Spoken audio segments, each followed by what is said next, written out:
Hello dear students, welcome back to our channel Gyan lab. सबसे पहले तो मैं आप लोगों को कॉन्ग्रेचुलेशंस और थैंक यू कहना चाहूँगी। थैंक यू इसलिए क्योंकि आपकी सपोर्ट की वजह से हमारे 1000 सब्सक्राइबर्स हो चुके हैं। नाउ वी आर होपिंग कि हम जल्दी 10,000 सब्सक्राइबर्स का गोल भी अचीव कर लें। और कॉन्ग्रेचुलेशंस इसलिए क्योंकि जितनी सक्सेस हमारी हुई है उतना ही ज़्यादा हेल्प आपका भी हुआ है, ठीक है। क्योंकि जैसे जैसे हम बढ़ रहे हैं वैसे वैसे आपकी नॉलेज के लिए हम ज़्यादा से ज़्यादा सेशंस बनाते जाएंगे। So thank you once again, please keep supporting us, please keep helping us. Now today we are going to move on with our next session of circulation and respiration. हम आज रेस्पिरेटरी सिस्टम के बारे में understand करने की कोशिश करेंगे कि ह्यूमन रेस्पिरेटरी सिस्टम क्या होता है। But before that, if you haven't subscribed to our channel yet, then please go and click on the subscribe button so that we can begin with the session. Done? Thank you. Let's begin. Alright dear students, so now as you can see, we have been provided with the introduction of human respiratory system. Human respiratory system क्या होता है और वो कैसे function करता है उसके बारे में हमको यहाँ पर बताया गया है. It's very simple, you already know about it, you have learnt about it in your 10th standard, in your 11th standard, so you can consider it just as a revision for yourself. Okay, so let's learn together, let's go through it. What is given in the introduction? Introduction में क्या दिया गया है? Human respiratory system. The respiratory system brings about. Respiratory system क्या क्या function करने में help करता है? It brings about inspiration. Inspiration करना मतलब किसी को मोटिवेट करना नहीं। यहाँ पर हम किसकी बात कर रहे हैं? अपने रेस्पिरेटरी सिस्टम की बात कर रहे हैं। तो इंस्पिरेशन मतलब होता है इनहेल करना, एयर को अंदर लेना। फिर नेक्स्ट क्या है? एक्सपिरेशन। एक्सपिरेशन मतलब क्या होता है? To exhale. पहले आपने सांस अंदर ली, फिर आपने सांस बाहर छोड़ी, ठीक है। It seems like a yoga, whatever. So inspiration means inhaling and expiration means exhaling. तो ये इंस्पिरेशन एक्सपिरेशन के बीच में अंदर जो प्रोसेस होता है, आपके इंस्पिरेशन करने के बाद और एक्सपिरेशन करने से पहले जो बीच का इंटरवल है, that is known as respiration. So it involves inspiration, expiration and exchange of gases in the lungs. मतलब जब आप सांस अंदर ले रहे हैं और फिर सांस को बाहर छोड़ रहे हैं तो अंदर आपका जो गैसेस का एक्सचेंज हो रहा है, बाहर से जो ऑक्सीजन जा रहा है, अंदर का जो कार्बन डाइऑक्साइड एक्सचेंज हो रहा है, इस एक्सचेंज को हम बोलते हैं respiration. So exchange of gases in the lungs. All these three processes are concluded as respiration. These are then transported by blood from the lungs to different tissues and parts of the body. क्या बोला गया है हमको आगे कि ये जो gases आप एक्सचेंज करते हो, बाहर से आप जो सांस लेते हो अंदर अपनी बॉडी में इंट्रोड्यूस करते हो, तो वो गैसेस, वो जो एयर है, उस एयर में से ऑक्सीजन फिल्टर किया जाता है और उस ऑक्सीजन को लंग्स जो है वो पूरी बॉडी तक डिस्ट्रीब्यूट करने का काम करता है। ये ऑक्सीजन डिस्ट्रीब्यूशन कैसे होता है, कैसे ब्लड के अंदर जाता है, ये हम सर्कुलेशन वाले पार्ट में पढ़ेंगे। अभी हमारा कंसर्न क्या है? रेस्पिरेशन वाला पार्ट, कि रेस्पिरेशन में क्या होता है, ठीक है। तो रेस्पिरेशन में सांस अंदर ली जाती है, गैस को बाहर छोड़ा जाता है और अंदर गैसेस का एक्सचेंज होता है। ये एक्सचेंज्ड गैसेस जो बॉडी के लिए यूजफुल है वो बॉडी में डिस्ट्रीब्यूट किए जाते हैं वाया ब्लड, क्योंकि हमारी बॉडी में ब्लड ही एक ऐसी चीज़ है जो बॉडी के बाल से लेकर, मतलब right from the root of your hair to your toe nail, आपके पैर के नाखून तक ब्लड पहुंचता है, ठीक है। So these are the only part, this is the only thing, the blood is the only thing which distributes all over the body and that is why we use blood as a medium to distribute और to transport the gases that are been filtered out. Okay, all right. The respiratory system can be divided into an upper respiratory system and lower respiratory system. क्या बोला गया है हमको यहाँ पर? Respiratory system को हम डिवाइड कर सकते हैं। तो अपर रेस्पिरेटरी सिस्टम में क्या आएगा? अपर respiratory system consist of external layers. External layer मतलब क्या होते हैं? ये आपके बाहर के नॉस्ट्रिल्स, जिनको हम हिंदी में नथुने बोलते हैं। Okay, so upper respiratory system consist of external layers, nasal cavities, ये नॉस्ट्रिल्स के अंदर जो कैविटी है, जो वैक्यूम स्पेस है, दैट इज नॉस्ट्रिल्स और nasal cavities. Internal layers, nasopharynx, nose, throat and associated structures. Internal layers क्या होते हैं? जैसे कि नेयर मतलब क्या होता है? Near, NARE, near means nostril. Nostril मतलब सर्कुलर शेप। तो बाहर जैसे आपके दो नॉस्ट्रिल है, वैसे अंदर की तरफ भी आपके दो नेयर्स होते हैं। देखो, अगर मैं आपको बताऊं एक एग्जाम्पल लेकर, तो imagine this as your nose. ये जो दो पेन के मैंने कैप लिए हैं, ये इसको इमेजिन करो कि ये आपके नोज के नॉस्ट्रिल्स है, ठीक है। इसको इमेजिन करो ये नोज के नॉस्ट्रिल्स हैं। तो ये एक्सटर्नल लेयर्स हो गए, क्योंकि ये बाहर की तरफ है, ये एनवायरनमेंट की तरफ एक्सपोज्ड है, तो ये एक्सटर्नल लेयर्स हो गए। अंदर इसकी जो खाली जगह है दैट इज नेजल कैविटी, और ये बाहर पीछे की तरफ जो पॉइंट आएगा, पीछे की तरफ ये जो नोज का पॉइंट आएगा, अगर मैं इसको ऐसा पकड़ूं, ये एक्सटर्नल लेयर, फिर ये नेजल कैविटी, और फिर अंदर से पीछे की तरफ जो दो एंड्स होंगे उनको हम बोलेंगे इंटरनल लेयर्स। क्या बोलेंगे हम उनको? Internal layers. Did you understand? External layers, nasal cavity, internal layers. इसके अलावा क्या बोला गया है? Nasopharynx, knows. नेजोफेरिंग्स क्या होता है? ये जो दो इंटरनल लेयर्स हैं, ध्यान से देखो इधर पे, ये आपके, मैंने ये नोज का स्ट्रक्चर बनाने की कोशिश की है, ऐसा इमेजिन करो। तो ये एक्सटर्नल लेयर्स हो गए आपके बाहर के ओपनिंग, ये नेजल कैविटी हो गई, ये इंटरनल लेयर्स हो गए, और इन इंटरनल लेयर्स के बाद क्या आता है आपका? नेजोफेरिंग्स। नेजोफेरिंग्स मतलब क्या होता है? यहाँ ये दोनों कनेक्ट हो जाके एक ट्यूब बनाते हैं, ये दोनों लेयर्स कनेक्ट होके एक ट्यूब बनाते हैं, और वो ट्यूब जाके मिलते हैं फेरिंग्स में। कहाँ जाके मिलते हैं? फेरिंग्स में। तो इस रीजन को हम बोलते हैं नेजोफेरिंग्स। क्या बोलते हैं? नेजोफेरिंग्स। जब हम फेरिंग्स का स्ट्रक्चर पढ़ेंगे तब इसके बारे में और बताएंगे। Okay, so it consist of nasopharynx, और क्या बताया गया? Nose, the entire nose. Throat, throat मतलब गला, आपका ये ऊपर वाला पार्ट। हम अपर रेस्पिरेटरी सिस्टम की बात कर रहे हैं, मतलब यहाँ तक का रेस्पिरेटरी सिस्टम, नाक, pharynx, larynx, all this, no, not larynx, but the nose and the throat part is considered in upper respiratory system. The lower respiratory system refers to, lower respiratory system में क्या आएगा? अंदर का structure और थोड़ा नीचे का स्ट्रक्चर। तो lower respiratory system में आएगा आपका larynx, जिसको हम बोलते हैं vocal cord, वॉइस बॉक्स होता है ना, आवाज का डब्बा, Adam's apple, so that is larynx. The lower respiratory system refers to larynx, trachea, bronchi. Trachea मतलब क्या होता है? लैरिंग्स के नीचे जो आपका नेक का स्ट्रक्चर होता है, जहाँ से आपके लंग्स निकलते हैं, सो that is trachea. Bronchi is the further extension of the trachea, bronchioles and lungs, ये भी लंग्स के ही पार्ट है। इनके बारे में एक एक करके हम इंडिविजुअली डिटेल में पढ़ेंगे। आपको इंट्रोडक्शन समझ में आया? आगे बढ़े? ऑल राइट, अब देखिए आपको ह्यूमन रेस्पिरेटरी सिस्टम का डायग्राम बताया जा रहा है। तो इस डायग्राम में आपको ध्यान से देखना है कि कौन से ऑर्गन का क्या लेबलिंग है। It's basic, it's very simple, not at all confusing, just have a look at it quickly.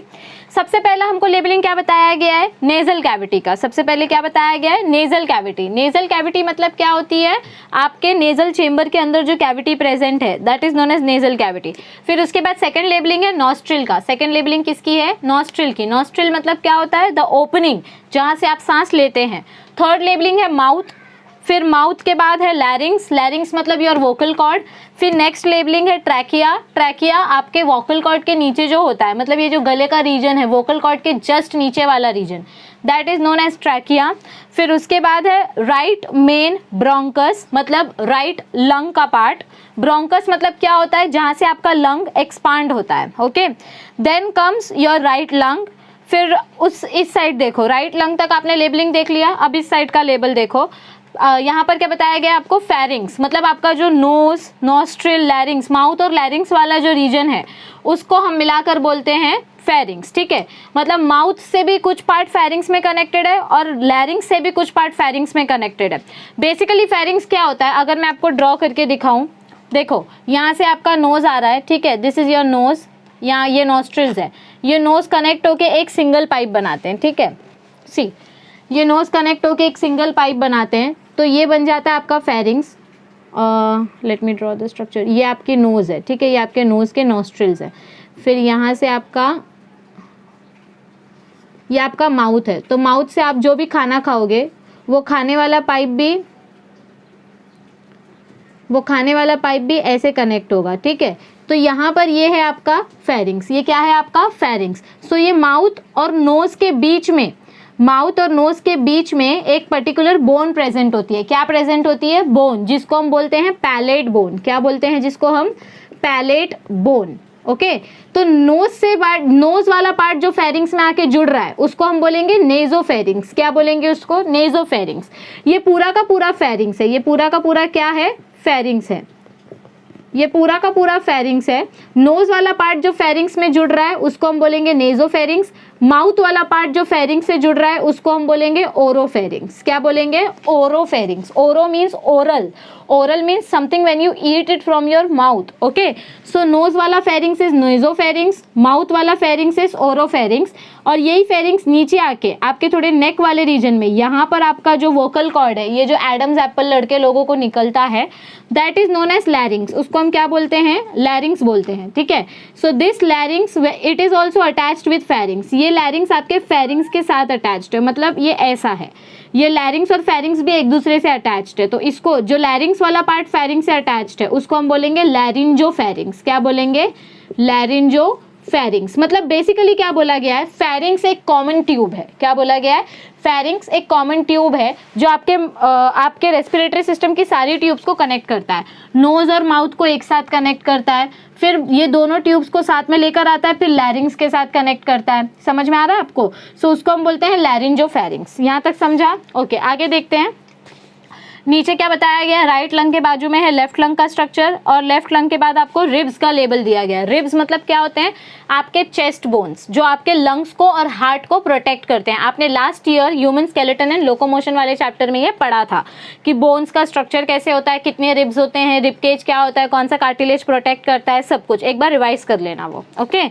All right, और फिर नेक्स्ट लेवल क्या बताया गया है हमको, डायफ्राम के बारे में बताया गया है। क्या बताया गया है, डायफ्राम। डायफ्राम जो आपके स्टमक के रीजन में प्रेजेंट होता है, मतलब जो आपके लंग्स के नीचे प्रेजेंट होता है, जो आपके इनहलेशन और एक्सहलेशन को डिटेक्ट करता है। जब आप सांस अंदर लेते हैं तो डायफ्राम क्या होगा, आपके लंग्स फूल जाएंगे तो डायफ्राम रिलैक्स हो जाएगा, और जब आप सांस छोड़ेंगे तो डायफ्राम कॉन्ट्रैक्ट हो जाएगा, ओके। ऑल राइट, फिर उसके बाद आपको क्या लेबल दिया गया है, एल्वियोलस। एल्वियोलस आपके लंग्स का, मतलब आपके लंग के अंदर जो ब्रोंकियोल्स हैं उनके अंदर जो ग्रेप्स लाइक स्ट्रक्चर है, आपने 10th स्टैंडर्ड में पढ़ा था, उसको हम बोलते हैं एल्वियोलस। इसको हम आगे पढ़ते हैं। और एक सिंगल एल्वियोलस का स्ट्रक्चर कैसा दिखाई देता है, it is nothing but an air sac. एक ऐसी गोनी जैसा स्ट्रक्चर है जिसके अंदर हवा भरी जाती है, जो पूरा का पूरा ब्लड कैपिलरीज से सराउंडेड है। Did you understand the diagram? Don't worry, we are going to understand each and every organ in detail. So shall we move ahead? Are you ready? All right, all right. तो अब हमारा first structure हमको क्या बताया गया है, here we have been informed about the first structure of upper respiratory system, that is nose. अब nose के बारे में क्या क्या मेंशन किया गया है, the nose has a pair of slit like openings called external nares और nostrils for entry of air into the nasal cavity. आपकी नोज में दो ओपनिंग्स प्रेजेंट होती हैं जिसके बीच में एक स्लिट प्रेजेंट है, एक मेम्ब्रेन प्रेजेंट है, और इन ओपनिंग्स को हम बोलते हैं एक्सटर्नल नेयर्स या नॉस्ट्रिल्स। क्या बोलते हैं हम इसको, हमने पहले ही देखा, एक्सटर्नल नेयर्स मतलब बाहर वाले नथुने, या फिर नॉस्ट्रिल्स आप बोल सकते हो। और इनका काम क्या है, ये एक्सटर्नल नेयर्स क्या करते हैं, हवा इंस्पिरेशन करने में हेल्प करते हैं, मतलब एयर को इनहेल करने में हेल्प करते हैं, जिसकी वजह से आपकी नेजल कैविटी में एयर ट्रांसफर हो सके। The nasal cavity is divided into right and left nasal chambers by a mesenteroid cartilage. आपके नोज के बीच में, अंदर से आपके नोज के बीच में जो मेम्ब्रेन है, उस कार्टिलेज को हम बोलते हैं मेसेंथेरोइड कार्टिलेज। क्या बोलते हैं हम उस कार्टिलेज को, मेसेंथेरोइड कार्टिलेज, जो आपके दो नेसल चेम्बर्स को राइट और लेफ्ट में डिवाइड करता है, okay. So that is known as mesethmoid cartilage. Each nasal chamber is further divided into 3 region. अगर मैं एक नेसल चेम्बर की बात करूँ, मतलब इमेजिन करो कि ये आपकी नोज है, okay, just imagine this as your nose, okay. I have just drawn the enlarged structure. यहाँ पर आपके नॉस्ट्रिल्स है, ये नॉस्ट्रिल्स के बाद आपका नोज राइट और लेफ्ट चेम्बर में डिवाइडेड है, राइट एंड लेफ्ट, ओके।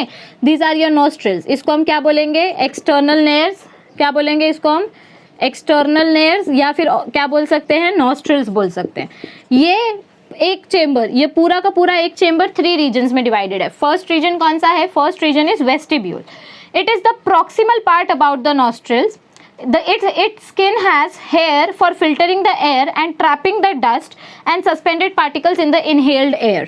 यहाँ वाला जो part है, this part, the proximal part, this is known as vestibule. इस parts को हम क्या बोलते हैं, वेस्टिब्यूल बोलते हैं। वेस्टिब्यूल मतलब क्या होता है, it is the outer region which is near the nostril which contains hair. आपके नोज हेयर जो होते हैं, नाक में जो बाल होते हैं, जो छोटे छोटे सीलिया लाइक स्ट्रक्चर होते हैं, उसका फंक्शन क्या होता है कि समझो जब आप घर की साफ सफाई कर रहे हो तो धूल धूल अंदर जा रही है, या आप सड़क पर चल रहे हो, रोड पर चल रहे हो, और आपके नाक में जब धूल जाती है तो वो धूल लंग्स तक नहीं जानी चाहिए, इसीलिए उसको ट्रैप करने का काम कौन करता है? ये नोज हेयर्स। कौन करते हैं?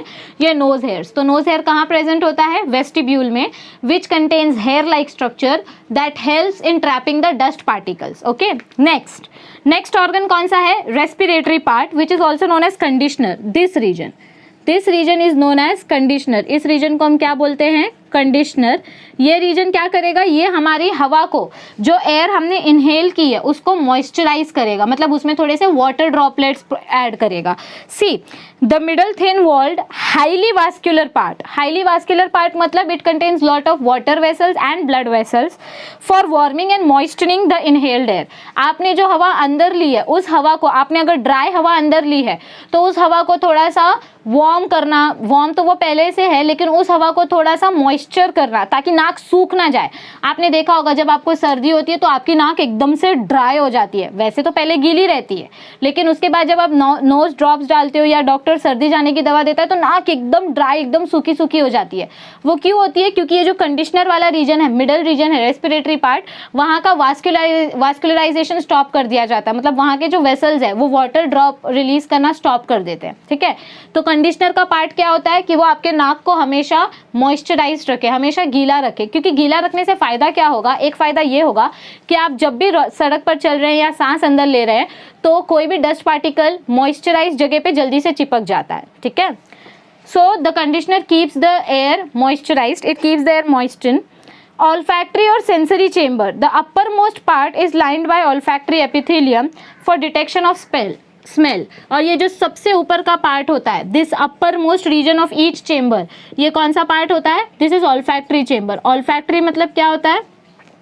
ऑल्फैक्टरी मतलब क्या होता है? जो स्मेल लेने में हेल्प करता है। Okay, it is controlled by your brain, लेकिन उसके जो सेल्स हैं, ऑल्फैक्टरी सेल्स जो होते हैं, ऑल्फैक्टरी मतलब स्मेलिंग सेल्स, तो ऑल्फैक्टरी वाले सेल्स कहाँ पर लोकेटेड होते हैं? एकदम अपर रीजन में। तो आपका नेसल चेम्बर 3 पार्ट्स में डिवाइडेड है, outer nostrils, external layers, middle region is conditioner जो मॉइस्चराइज करता है, and the upper most region is olfactory lobes, olfactory chamber which contains olfactory cells to smell. Okay, यहाँ तक समझ में आया आपको? नोज का पार्ट समझ में आया? Let's move on.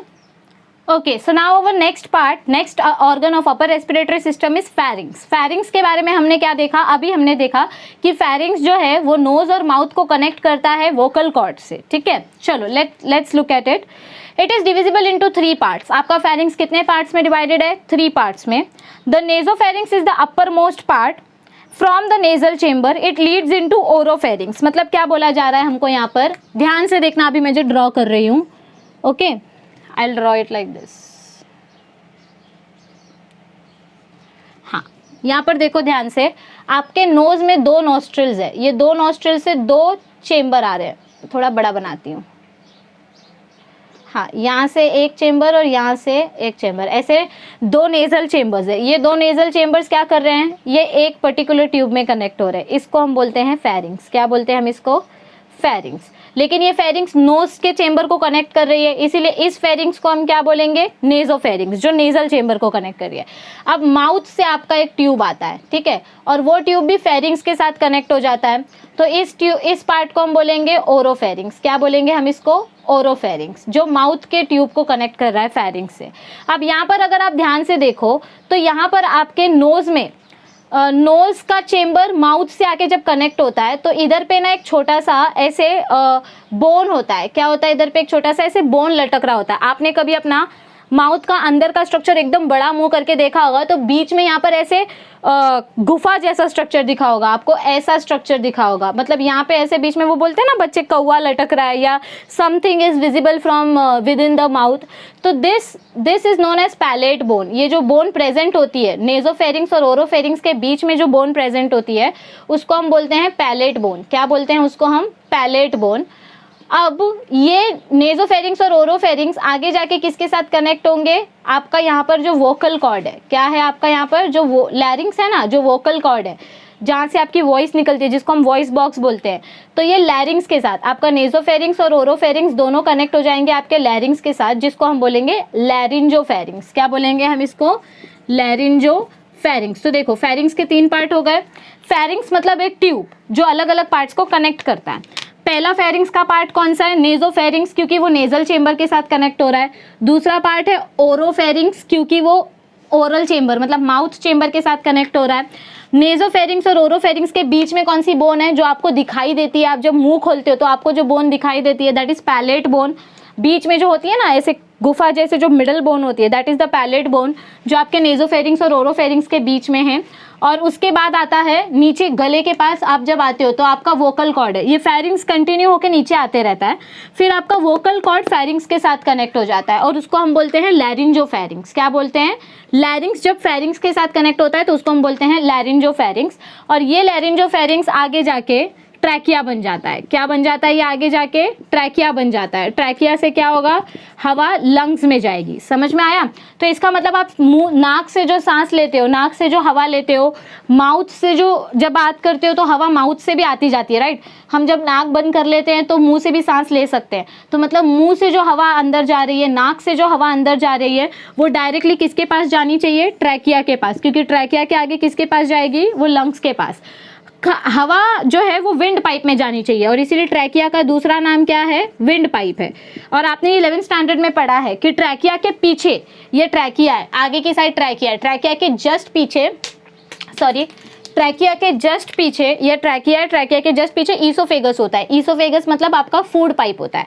तो इन दोनों के बीच में ये आपका ट्रैकिया, ये आपका ईसोफेगस, इन दोनों के बीच में एक फ्लैप जैसा स्ट्रक्चर प्रेजेंट होता है। समझिए मेरा हाथ फ्लैप है, ये ट्रैकिया है और ये मार्कर ईसोफेगस है।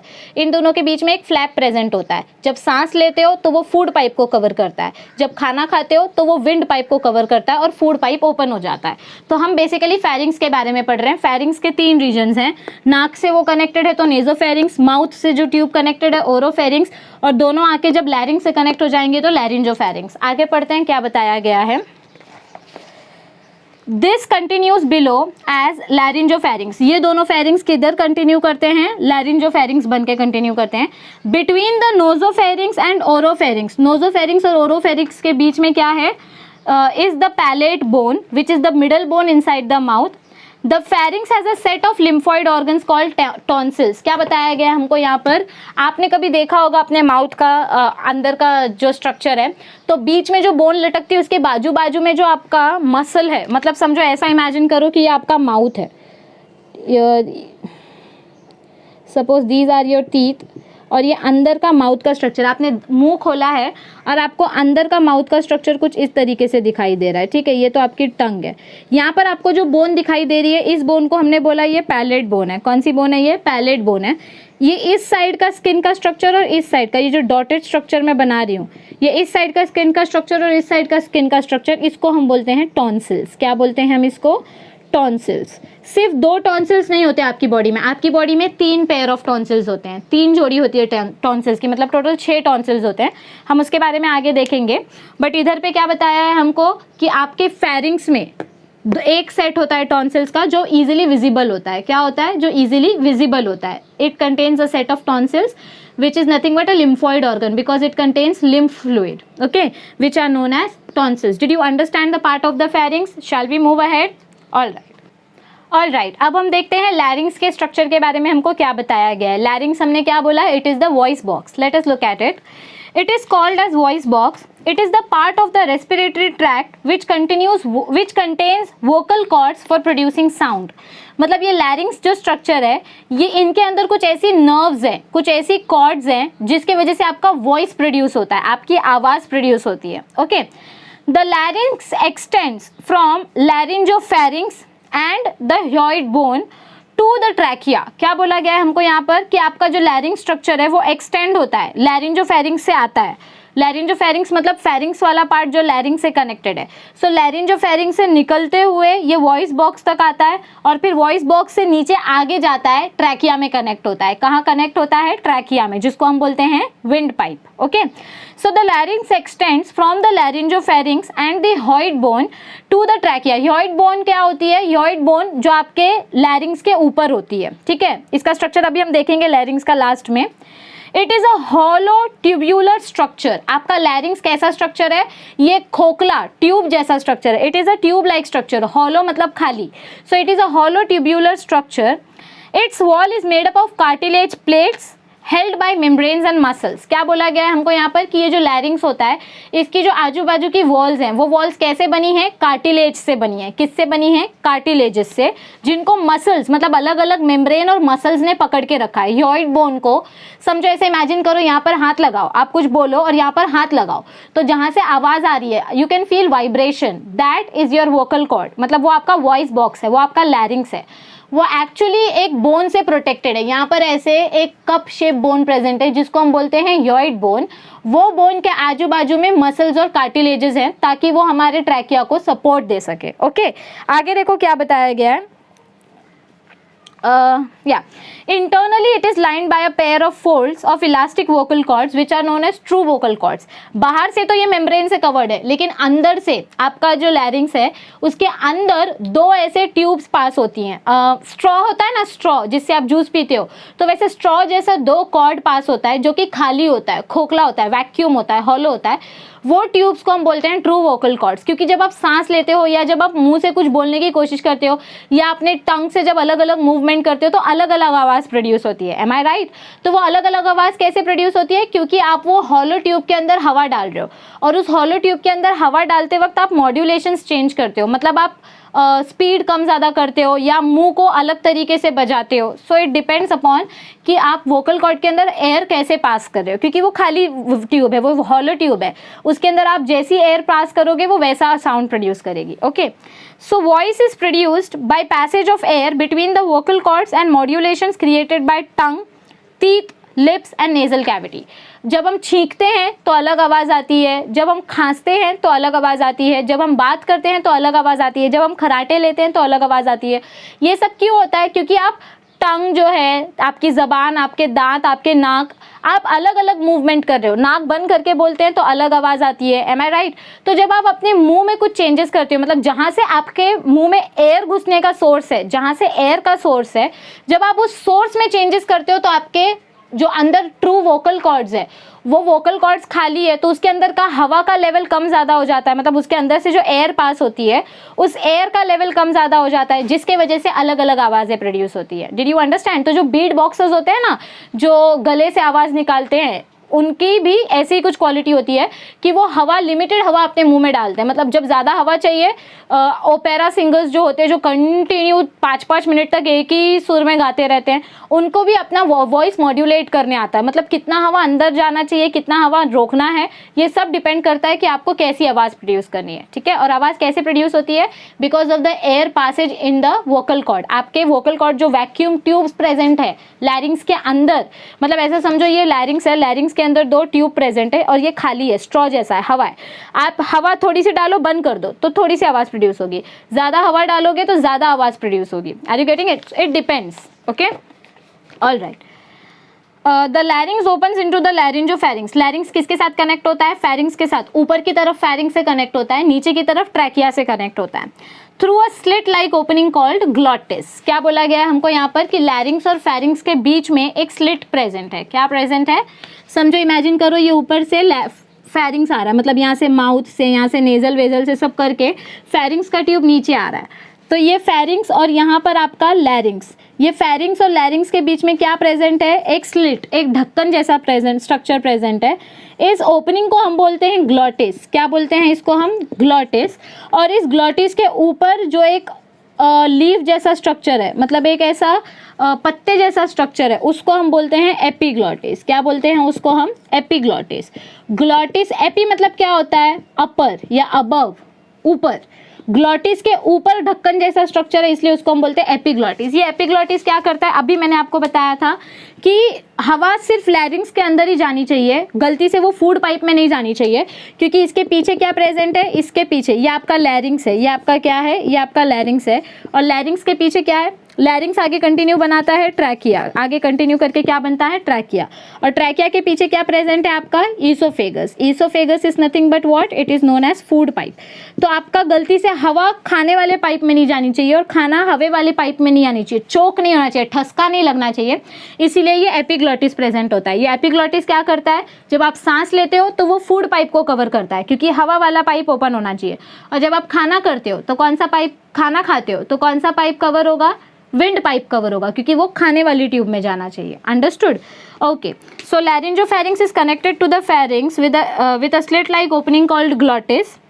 दिस ओपनिंग ऑफ ट्रैकिया और विंड पाइप, ये जो ओपनिंग है ट्रैकिया की, मतलब लैरिंग से आगे जाके ट्रैकिया बना रहा है, तो ये जो ट्रैकिया की ओपनिंग है, this opening of trachea is guarded by a leaf like flap called epiglottis. किससे गार्डेड है, किससे प्रोटेक्टेड है? ये एपिग्लॉटिस से प्रोटेक्टेड है। It prevents the entry of food into trachea. ये क्या करता है, ये जो एपिग्लॉटिस है वो क्या करता है, ट्रैकिया में खाना जाने से रोकता है। और इसीलिए बोला जाता है मेरे प्यारे बच्चों कि खाना खाते वक्त बात नहीं करनी चाहिए, क्योंकि आपका एपिग्लॉटिस कंफ्यूज हो जाता है कि विंड पाइप को बंद करूँ कि फूड पाइप को बंद करूँ, और इस वजह से खाना गलती से विंड पाइप में चला जाता है, जहाँ हवा जानी चाहिए थी वहाँ खाना चला जाता है, तो ठसका लग जाता है। एंड बिलीव मी, ये बहुत सीरियस इशू है, क्योंकि बहुत सारे लोगों की चोकिंग के वजह से डेथ भी हो जाती है। So next time I hope कि आप खाते वक्त बात नहीं करोगे, because it is a bad manner. Okay, did you understand this much? Shall we move ahead? Before moving ahead let us have a look at the diagram. ये देखो, ये आपका लैरिंग्स का डायग्राम है।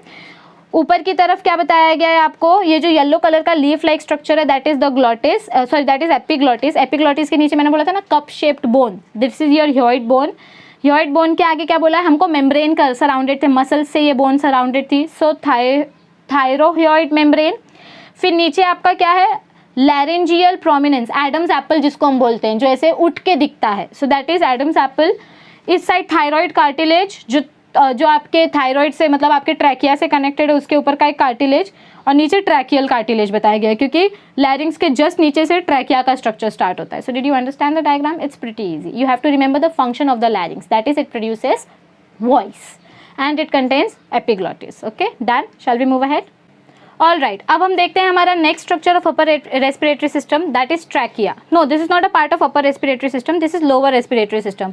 लैरिंग्स से ही लोअर रेस्पिरेटरी सिस्टम स्टार्ट हो गया था, तो लैरिंग्स भी लोअर रेस्पिरेटरी सिस्टम का पार्ट था और ट्रैकिया भी लोअर रेस्पिरेटरी सिस्टम का पार्ट है। ओके, ऑल राइट, तो अब देखते हैं हम ट्रैकिया। ट्रैकिया के ब्रैकेट्स में क्या दिया गया है, what is trachea known as? Trachea is also known as wind pipe because it transports wind from larynx to the lungs and then from lungs to the entire body. All right, so it is a long tube 10 to 12 centimeter in length. It runs through the neck in front of esophagus and extends into and up to the middle of thoracic cavity. क्या बोला गया है हमको यहाँ पर कि ये जो ट्रैकिया है ये एक लॉन्ग ट्यूब है, ओके, जो आपके पूरे नेक रीजन में, यहाँ पर आपका वोकल कॉर्ड है, वोकल कॉर्ड के नीचे से आपका ट्रैकिया स्टार्ट होता है, और ये ट्रैकिया पूरा का पूरा थोरैसिक कैविटी तक जाता है, मतलब मिडल थोरैसिक लेवल जो आ जाता है, जहाँ पर आपका चेस्ट का मिडल रीजन है, वहाँ पर ये ट्रैकिया आके स्टॉप हो जाता है, क्योंकि फिर ट्रैकिया से लेफ्ट लंग और राइट लंग निकलते हैं। ठीक है, it is 10 to 12 centimetre in length,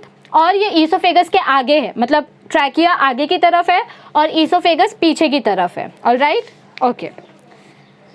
It is supported by C-shaped 16 to 20 rings of cartilages which prevent the collapse of trachea.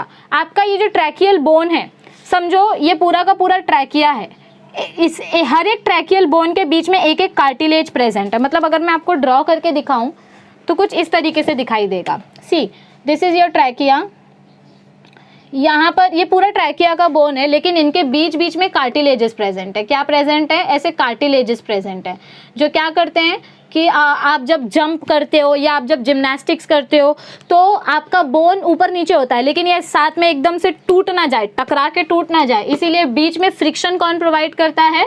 Friction नहीं, फ्रिक्शन को रोकता कौन है, मतलब सपोर्ट कौन प्रोवाइड करता है? ये सी शेप्ड कार्टिलेज। हमने लास्ट टाइम भी पढ़ा था, लास्ट टाइम नहीं, हमने 11th स्टैंडर्ड में पढ़ा है कि कार्टिलेज का काम क्या होता है? बोन्स को प्रोटेक्ट करना और उनको सपोर्ट देना। तो ये जो हमारा ट्रैकियल बोन है, ये ट्रैकियल बोन के बीच में सपोर्टिंग बोन्स कौन से प्रेजेंट है? कार्टिलेजेस प्रेजेंट है। ठीक है, all right. So it is supported by C-shaped cartilages. It is lined internally with ciliated pseudostratified epithelium. क्या बोला गया है हमको?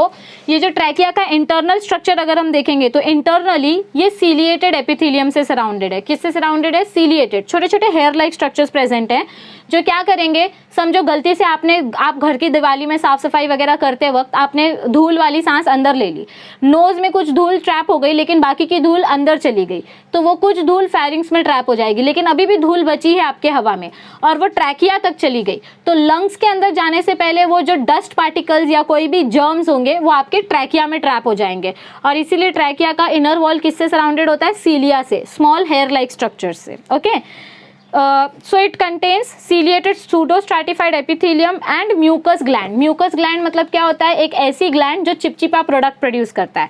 तो आपका पूरा का पूरा ट्रैकिया का वॉल चिपचिपा होगा, जिसके वजह से डस्ट पार्टिकल्स आसानी से उसके ऊपर चिपक जाएंगे और लंग्स के अंदर कोई धूल नहीं जाएगी, सिर्फ हवा पहुंचेगी। Okay, so that it can trap the unwanted particles preventing there entry into the lungs. तो ये म्यूकस ग्लैंड्स क्या करेंगे, ये लंग्स तक कोई भी डस्ट पार्टिकल की एंट्री नहीं होने देंगे। So this was about trachea. Did you understand everything? Shall we move ahead? Have a quick look. All right dear students. So I hope कि आपको ये सेशन समझ में आया होगा। हमने अपर रेस्पिरेटरी का नोज और फैरिंग्स वाला पार्ट कवर किया और लोअर रेस्पिरेटरी सिस्टम का लैरिंग्स और ट्रैकिया वाला पार्ट कवर किया है। ये वीडियो का थोड़ा सा पार्ट अभी बाकी है, लेकिन ये वीडियो बहुत ज़्यादा एक्सटेंडेड ना हो जाए, इसीलिए हम इसको शॉर्ट रखेंगे। इसका आगे part to be continued in the next session. So please stay tuned and please understand these topics first, तभी आपको आगे का टॉपिक समझ में आएगा। So I hope that the topic is clear to you, and if you still have any queries और doubts then feel free to ask your doubts in our comment section. If you liked and understood the video, then please hit on the like button, share your reviews in our comment section, and do not forget, it's a sincere request, do not forget to share these videos with your friends as much as possible. We need your support right now. And if you haven't subscribed to our channel yet, then please click on the subscribe button. Till then, stay tuned for the next session. Thank you.